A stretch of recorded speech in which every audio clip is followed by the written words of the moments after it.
وہ جس کو کہتے ہیں نا چھوٹے منہ بڑی بات، یہ کہلوا دی اللہ تعالیٰ نے. اللہ تعالیٰ ہم آپ سے اس وقت مدد مانگ رہے ہیں جب ہم اپنی پوری کوشش کر چکے ہیں. یہ بات کہی جا رہی ہے. ہم تیری ہی عبادت کرتے ہیں اور تیری عبادت کرنے میں بڑی کوشش کرتے ہیں، اور جب اپنی کوشش کی حد تک پہنچ جاتے ہیں اور پھر اس بات کا احساس ہوتا ہے کہ اس سے آگے ہم خود کر نہیں سک رہے، تب ہم آپ کی مدد مانگتے ہیں. یہ کا نستعین. اب آپ اس چیز کو کمپیئر کریں، اس کا تقابل کریں. ہمارا جو رویہ ہے اسلام میں آج ہماری قوم کا، اللہ تعالیٰ سے مدد مانگنے کا جو رویہ ہے، جو آپ عام طور پہ دیکھتے ہو اپنے اندر، اپنے دوست احباب کے اندر، فیملیز کے اندر، کلچر کے اندر، کیا دیکھتے ہو؟ بس جی اللہ کی مدد آ ہی نہیں رہی، کیا کر سکتے ہیں. دیکھیں جی بس اللہ نے یہی لکھا ہوا تھا، کیا ہو سکتا ہے؟ ہاتھ پہ ہاتھ پہ رکھ کے مدد کا انتظار ہو رہا ہے. یہی بات ہوتی ہے نا. وہ پرانا قصہ ہے، کرسچنز بہت یوز کرتے ہیں، لیکن بات صحیح ہے. وہ کہتے ہیں ایک سیلاب آ رہا تھا، تو سب شہر سے نکل رہے تھے کیونکہ اعلان آ گیا تھا کہ سیلاب آ رہا ہے. ایک صاحب نے کہا نہیں، میرا رب میرے لیے کافی ہے، تم لوگ جاؤ، میں اپنے رب سے مدد مانگوں گا. سارے نکل گئے، ایک بندہ رہ گیا گاؤں میں. سیلاب آ رہا ہے، پانی بڑھتا چلا گیا. تو ایک بندہ کشتی سے گزر رہا تھا، اس کے چھوٹی سی اس نے کشتی خود ہی پٹھوں سے بنائی اس نے، اور بنا کے کہتا ہے بھائی آ جاؤ، میرے پاس ایک اور کی جگہ ہے. نہیں میرا رب مجھے میری مدد کرے گا، مجھے تمہاری کوئی ضرورت نہیں. اب پانی اوپر تک چلا گیا تو وہ اب چھت پہ کھڑا ہوا ہے اکیلا، پانی اوپر اٹھ رہا ہے.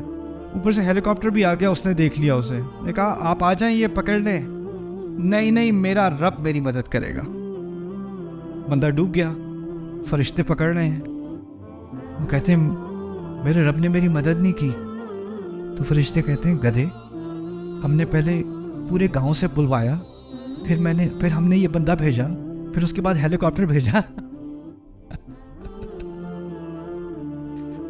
بات کیا کہی جا رہی ہے اس لطیفے میں؟ وہ یہ ہے کہ ہمیں مدد قبول کرنی پڑتی ہے جب اللہ تعالیٰ کی طرف سے آتی ہے. اپنی کوشش بھی کرنی پڑتی ہے. ہم صرف یہی نہیں کہہ سکتے بس اللہ کی طرف سے مدد آئے گی تو دیکھا جائے گا. جب تک وہ نہیں آئے گی اب کچھ بھی نہیں ہو سکتا. اور یہ کبھی کبھی ہم اس ایکسٹریم پہ چلے جاتے ہیں نا، کیونکہ بات تو ٹھیک ہے، القادر فی الحقیقہ لیس هناک قادر فی الحقیقہ الا اللہ. اصل میں قدرت صرف اللہ کی ہے. میں یہاں کھڑا چل رہا ہوں لیکن میرے چلنے کی صلاحیت اللہ تعالیٰ کی طرف سے ہی آ رہی ہے. تو آپ بڑھ چڑھ کے اگر آپ خطبہ دے دیں کہ ہمارے ہاتھ میں تو کچھ بھی نہیں ہے، اللہ تعالیٰ کا کن جب تک نہ ہو کچھ بھی نہیں ہو سکتا. اب یہ کچھ بھی نہیں ہو سکتا، کچھ بھی نہیں ہو سکتا، بار بار کہتے رہو تو انسان کے دماغ میں کیا بات آ جائے گی؟ واقعی کچھ نہیں ہو سکتا، میں بھی کچھ نہیں کر سکتا، میری صورتحال بالکل نہیں بدل سکتی. بس اللہ ہی کرے گا. اب اللہ کی مدد مانگی جا سکتی ہے. اور یہ میں بات خاص اس لیے دہرا رہا ہوں کہ جب میں پہلی دفعہ پاکستان آیا تھا اس ٹور میں کچھ مہینے پہلے، تو سب سے عام سوال مجھے یہ ملا تھا، اللہ تعالیٰ میری دعائیں کیوں نہیں قبول کر رہے؟ اللہ تعالیٰ سے میں نے بہت مدد مانگی ہے، مدد آ نہیں رہی. میں نے آپ نے کیا کیا ہے؟ دعا. اور کیا کیا؟ اور زیادہ دعا، روزے بھی رکھے ہیں میں نے. آپ نے خود کچھ کرنا نہیں ہے، بس مدد مانگنی ہے. اور یہ کس چیز کی مخالفت ہے؟ ایاک نستعین کی. ایاک نستعین. اچھا آؤ، اگر اس کی ترتیب بدل دی جاتی، ایاک نستعین ہوا ایاک نعبد، تو کیا فرق پڑنا تھا؟ تھوڑا سوچتے ہیں اس بارے میں.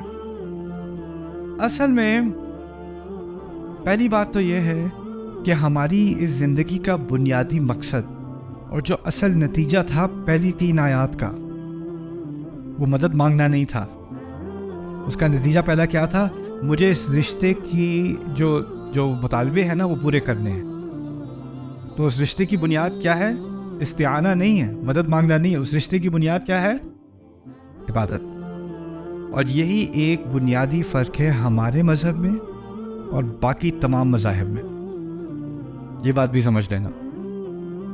باقی تمام مذاہب میں اصل بنیاد ہے خدا میری مدد کرے گا. یہ سارے خدا میری مدد کریں گے. یہ کسی نہ کسی طرح ہماری کسی نہ کسی معاملے میں، پیسے کے معاملے میں، فیملی کے معاملے میں، جنگ کے معاملے میں، یہ ہماری مدد کریں گے. ہم یہ فلانے چڑھاوے چڑھائیں گے، ہماری مدد ہوگی. ہم یہ باتیں کریں گے, یہ پوجا کریں گے, ہماری مدد ہوگی. مدد مدد مدد مدد اور مدد. اصل مقصد مذہب کا باقی تمام مذاہب کا کیا ہے کہ کہیں نہ کہیں سے آسمانی مدد آئے گی. یہ اصل مقصد ہے. کیوں دعا کر رہے ہیں, کیوں پوجا کر رہے ہیں, کیوں جو ہے چرچ جا رہے ہیں؟ مدد کے لیے. اور میں اس بات کو گہرائی میں سمجھنا چاہ رہا تھا کہ یہ واقعی ایسا ہے کہ نہیں, کیونکہ اسلام ان باقی مذاہب سے مختلف ہے. اسلام نے پہلی چیز مدد مانگنے کو نہیں رکھا. اسلام نے پہلی چیز کیا رکھی ہے؟ عبادت. ایاک نعبد پہلے ہے. اور یہ کوئی چھوٹا فرق نہیں, یہ بہت عظیم فرق ہے. اس فرق کو اگر آپ غور کرو نا, اس فرق پہ آپ کو پتہ چلے گا کہ اسلام کسی اور مذہب کی طرح نہیں, کسی اور مذہب کی طرح نہیں. کیوں؟ میں گیا تھا, کیونکہ میں ٹیکسس میں رہتا ہوں, میں نیو یارک سے ٹیکسس موو ہوا. ٹیکسس میں ایک صاحب ہیں جول اولسٹین. جول اولسٹین بہت بڑے عیسائیت کے جو ہیں دائی ہیں. ان کے چرچ میں تقریباً ہر سنڈے کو 50,000 سے 100,000 لوگ اٹینڈ کرتے ہیں ہر سنڈے کو. ہیوسٹن میں ہوتے ہیں, میں ڈیلس میں ہوتا ہوں, 3-3.5 گھنٹے کی ڈرائیو ہے وہاں سے. لیکن کوئی یہاں ابھی سے 6-7 سال پہلے کرسمس ایو پہ ان کا ایک کرسمس اسپیشل ہو رہا تھا ڈیلس میں. کرسمس اسپیشل جس طرح ہمارے ہاں عید کا خطبہ ہوتا ہے نا, ان کا کرسمس اسپیشل. اب وہ بندہ اتنا پاپولر کہ وہ کسی چرچ میں جا کے کر نہیں سکتا کیونکہ اتنے لوگ آنا چاہ رہے ہیں. تو اس نے بک کیا امریکن ایئر لائن اسٹیڈیم, جہاں پہ باسکٹ بال گیمز اور بڑے بڑے میچز وغیرہ ہوتے ہیں نا. اس نے وہ پورا اسٹیڈیم بک کیا ڈیلس کا. میں نے بھی ٹکٹ لیا, میں بھی گیا دیکھنے کیا ہوتا ہے, میں بھی دیکھوں کیا کرتے کیا ہیں یہ لوگ. اب میں وہاں گیا, 3 گھنٹے کا اس کا پروگرام تھا, اور اس نے اپنی ساس کو بھی بلایا ہوا تھا, انا للہ و انا الیہ راجعون. بیوی بھی اس کے ساتھ تھی, بھائی بھی اس کے ساتھ تھا, اور بڑے مزے کی باتیں کی انہوں نے. لیکن پوری بات کا تو وہ خلاصہ بھی آپ کو نہیں بتاؤں گا, ایک بات بتاؤں گا. وعدے کیا کر رہا تھا, اس سال تمہاری ساری خواہشیں جیزس پوری کر دے گا. کیا چاہیے تمہیں؟ وہ جو جس ڈیورس میں تم پھنسے ہوئے وہ کیس اس سال ختم ہو جائے گا. وہ جو تمہیں جاب نہیں مل رہی نا, جو پروموشن نہیں مل رہی, وہ اس سال تمہیں مل جائے گی. وہ ایک ایک چیز کو لسٹ کر کے نا, اس سال جیزس نے فیصلہ کیا ہے کہ تمہاری یہ خواہشیں پوری ہو جائیں گی. اور ہزاروں لوگ بیٹھے, میں اوپر بلیچ سب سے چیپ ٹکٹ لیے تھے میرے, وہ اوپر کونے میں. میرے ارد گرد جو سارے بیٹھے نا وہ کہہ رہے ہیں یس سر, یپ یس.